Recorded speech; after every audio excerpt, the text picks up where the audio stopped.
La famille, cette histoire est mystique. Écoutez jusqu'à la fin.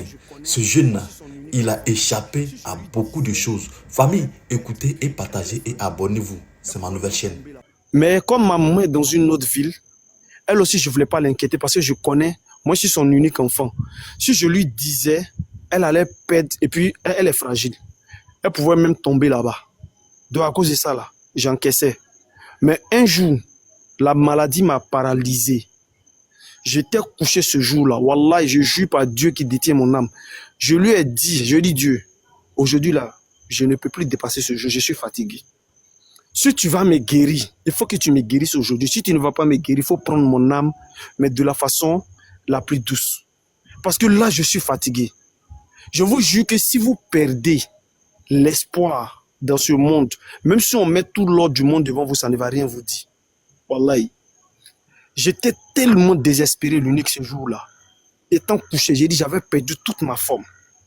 Je me demande même si je pouvais atteindre 30 kilos. Moment qui fait 74 kilos. Tellement j'avais fondu.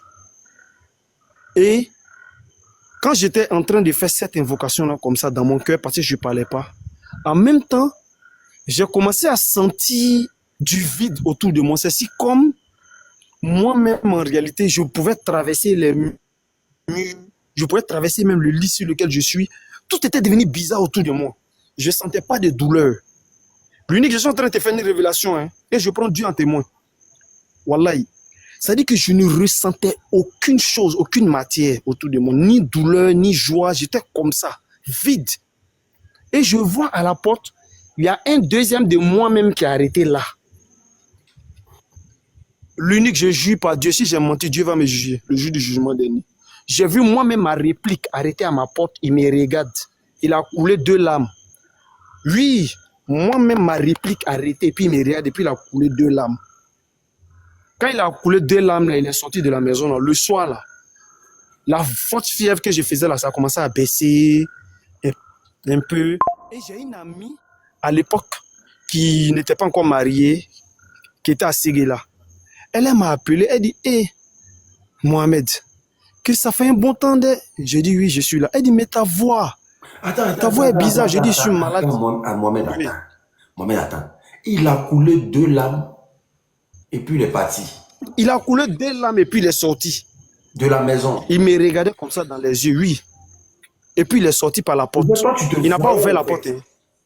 Je me voyais moi-même arrêté. Réplique avec le même boubou que j'avais porté étant couché. Il avait porté le même boubou que moi. Wallah, je jure par Dieu. C'est à cause de ça que je t'ai dit en commentaire que si je te dis, les gens ne vont pas croire. Non, mais moi, je prends Dieu en témoin. Wallah, moi-même, ma propre réplique arrêtée, comme sosie même sorti de moi, en train de me regarder. Quand il a coulé les 2 larmes, il a traversé la porte, il est parti.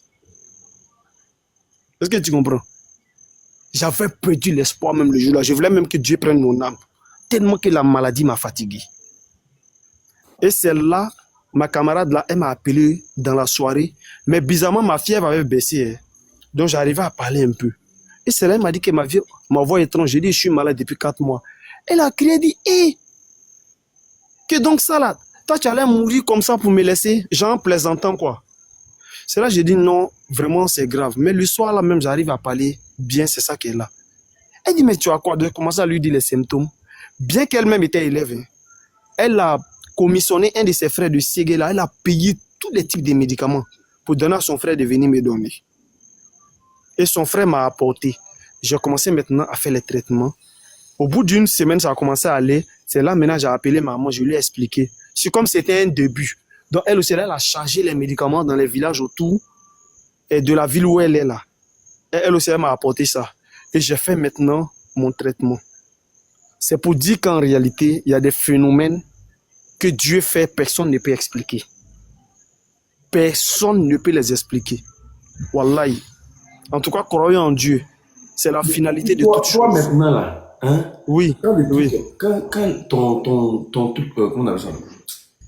Je n'ai pas envie de dire ton sosie est parti là. Oui, oui. Toi, tu n'as pas reçu de choc ni rien? Non, j'ai pas reçu de choc, mais c'est après ma maladie, ça a commencé à me fatiguer. Ben, je me posais des questions. J'ai dit, mais c'est qui lui là? Et j'avais peur de dire aux gens parce qu'ils allaient dire que c'est faux. Donc, ça n'a pas... C'est-à-dire, moi, ça me fatiguait tellement. Mon conseiller imam, là, je suis parti encore vers lui, je suis allé lui dire, c'est là, lui m'a dit non que... Il dit, quelque part, chacun peut avoir un lien ou un miracle personnalisé avec Dieu qui peut être inexplicable. Il dit, c'est pourquoi souvent, on peut raconter, par exemple, l'histoire de certains grands religieux, peut-être qui ont fait des miracles, mais comme ce n'est pas écrit dans un livre saint, les gens ne vont pas croire. Il dit, c'est comme ça que ça peut arriver individuellement à chacun. Il dit, mais en tout cas, c'est un signe fort que mes prières que je faisais là, Dieu a entendu. C'est comme ça, lui m'a expliqué. Mais moi-même, j'avais peur. Est-ce que ce n'était pas un esprit qui me suivait? Est-ce que tu comprends? Voilà, c'est ce que moi je me disais. Donc voilà un Parce peu. qu'à chaque fois que quelqu'un est malade et qu'il se voit, il voit son deuxième, Oui. c'est l'annonce d'une mort imminente au fait. Ah, mais bizarrement pour moi, ça a été le contraire. Hein? Il a coulé 2 larmes.